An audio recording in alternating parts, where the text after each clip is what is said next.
Mga netizens, nagpahayag ng simpatsya para sa mga aita ng Mount Pinatubo.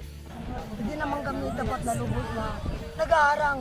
Kaya lang ang iniisip lang po namin yung pagkarapatan namin dito sa lupain namin sa dito. Kasunod ng pagkalat ng video ng isang miyembro ng Indigenous People and Local Community ng Mount Pinatubo, maraming turista at netizens ang nagpahayag ng kanilang simpatsya at suporta sa ipinaglalaban ng mga aita. Isa sa mga naging viral na komento ay mula kay Vanessa D. Galileo na nagsabing ang mga lupang ninuno ng mga aita ay hindi dapat tratuhin bilang simpleng atraksyon o produkto ng turismo. Higit niya mahalaga ang seryosong pag-uusap tungkol sa balanse sa pagitan ng turismo, kalikasan at paggalang sa mga katutubong komunidad.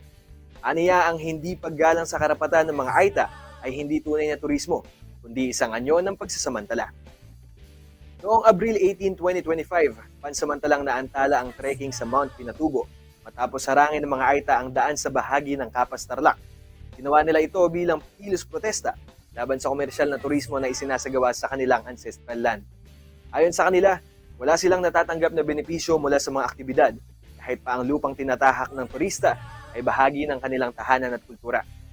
Sa isang pahayag mula sa Kapas Municipal Tourism Office, sinabi ni Municipal Tourism Officer Paul L. Alata na ipinagpatuloy na ang trekking simula Abril 19. Tiniyak niyang hindi nila layong ipagkait sa publiko ang karanasang makita ang ganda ng Mount Pinatubo, lalo na ngayong panahon ng bakasyon.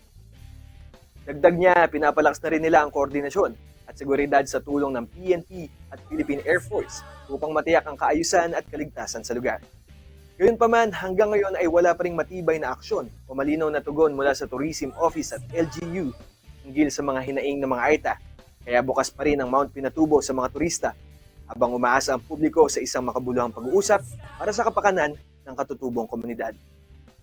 Ako si Faith Paul Jan Padaksil para sa Balitang Unang Sigaw.